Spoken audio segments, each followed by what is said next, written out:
I will outline some information about heatwaves, the broad definition of heatwave in Australia, and the effects of heatwaves. I will outline the process for heatwave monitoring and warning. I will provide an indication of the history of heatwaves in Australia and consider some basic actions that community members can take to prepare for heatwaves. I will provide some useful sources of information people interested in heatwaves can use. There is no fixed and agreed definition of what a heatwave in Australia is. The Bureau of Meteorology defines a heatwave as 3 or more days of high maximum and minimum temperatures that are unusual for that location.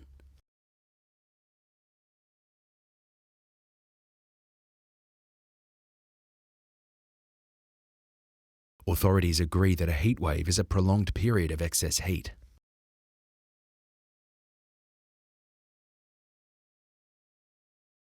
Heatwaves have taken more lives in the last 200 years than any other natural hazard event.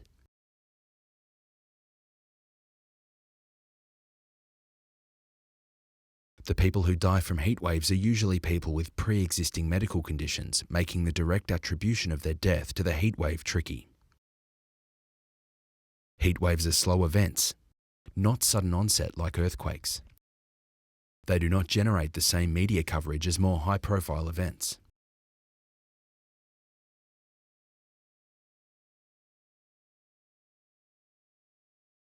Excess heat in the far tropical north of Australia is different to what is considered excess heat in the cooler, more temperate south of the continent.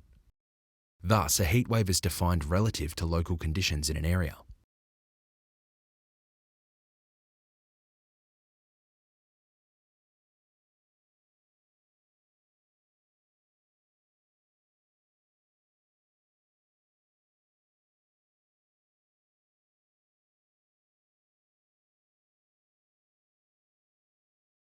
Heatwaves are extreme events, so they're rare. However, they can be expected to occur somewhere in Australia every year, if not multiple times in a year and even in one location.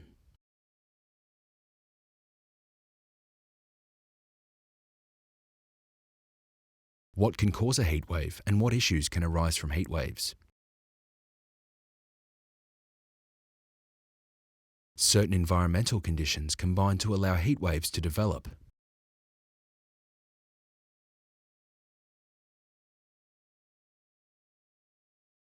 These include dry soils, meaning little moisture rises in the atmosphere to cool the air.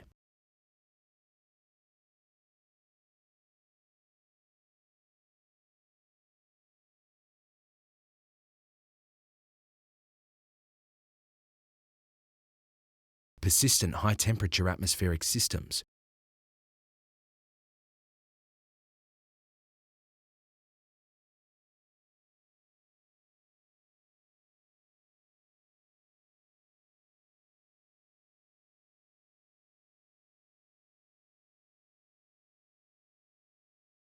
Warmer than the average conditions due to natural variability. For example, El Niño.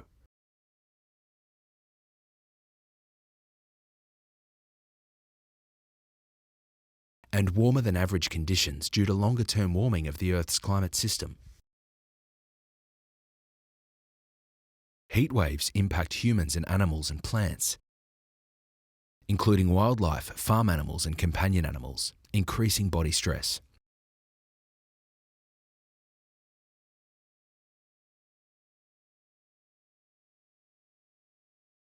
They can also impact infrastructure, for example rail lines and systems. For example, power generation when peak demand increases to power air cooling systems, resulting in power blackouts.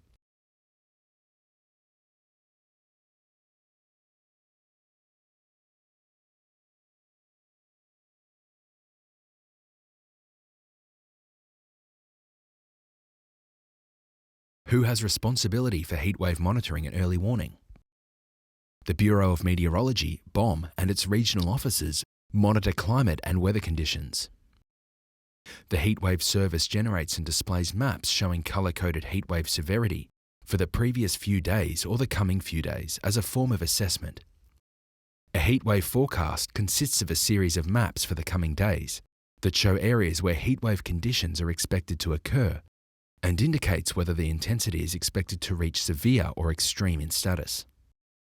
Information about developing heatwave events is passed from the BOM to relevant state and territory government departments that are mandated to prepare for and respond when heatwave events occur.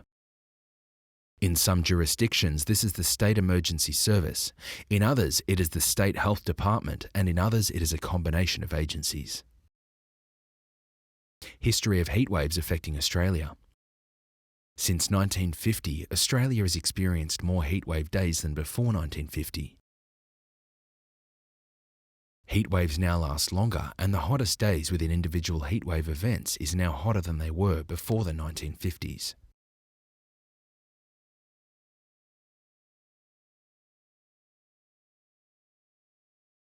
The BOM and its regional office have in recent years kept detailed records of individual heatwave events. It is not possible here to provide a comprehensive account or list of past heatwave events affecting Australia. I'll give a brief description of the January 2009 Southeast Asian heatwave as an example. Southeastern Australia was affected by an extreme heatwave event, which also provided the context for the catastrophic Black Saturday bushfire in Victoria. Across South Australia, Victoria and Tasmania, the states most affected, temperature records were broken day after day and night after night. Melbourne reached its highest ever recorded temperature of 46.4 degrees Celsius. The heatwave was caused by a very slow-moving high-pressure system located in the Tasman Sea and a tropical low-pressure system located off the northwest Australian coast, and a monsoon trough over northern Australia, providing perfect conditions for funneling hot, dry winds from the central interior to the southeast of the country. Significant areas were affected by energy blackouts as power demand for air conditioning increased massively and transmission systems were unable to cope and failed. Rail and tram lines buckled across Adelaide and Melbourne, causing major disruptions to transportation services, compounded by power failures. The confirmed statistics are patchy, but health services reported several thousand people in South Australia and Victoria were treated for heat-related stress. Some people died, although direct causation was not easy to establish. Where do heatwaves occur in Australia? The simple answer to this question is every state and territory is at risk from heatwaves. This means that no matter where you live, eventually you may be affected by a heatwave event. Furthermore, given long enough, you may also be affected by an extreme event. How do I prepare for a heatwave? The BOM uses a basic intensity scale. The majority of heatwaves are of low intensity, and in these cases the majority of people are expected to be able to tolerate the event. Less common and more intense heatwaves can be more problematic for vulnerable people in the community, including the young, the elderly, people with pre-existing medical conditions, etc.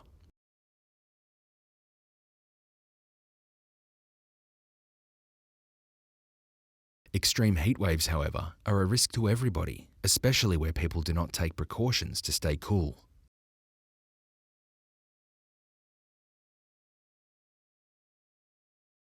Critically, each state and territory has its own set of guidelines and advisories on preparing a heatwave plan. You should access information on heatwaves online relating to your state.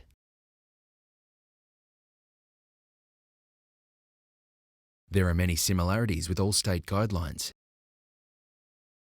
Despite the variations, the following basic steps are common to all locations. 1. Keep informed by watching the news and know when a heatwave is coming.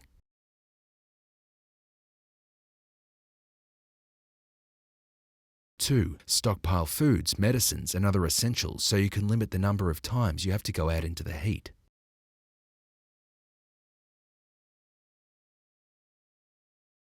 3. Drink plenty of water and try to stay cool. 4. Close all windows, outside doors to the house, and close curtains and blinds. This helps to keep the interior of a building cooler than it would otherwise be. 5. If you have to go outside, try to avoid the hottest parts of the day. Wear sunscreen, a hat, glasses, cool, loose-fitting cotton clothes.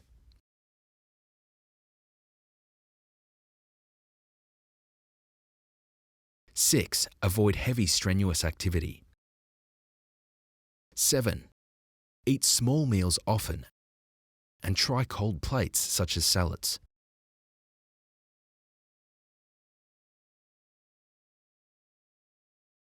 8. Check out on family and friends who might be more vulnerable. The young, the elderly, and anyone that is sick, and make sure they're okay.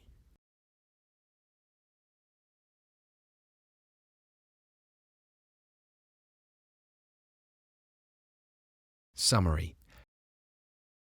Heat waves are a normal part of Australian weather and climate. That said, climate change will increase the frequency and intensity of future heatwave events.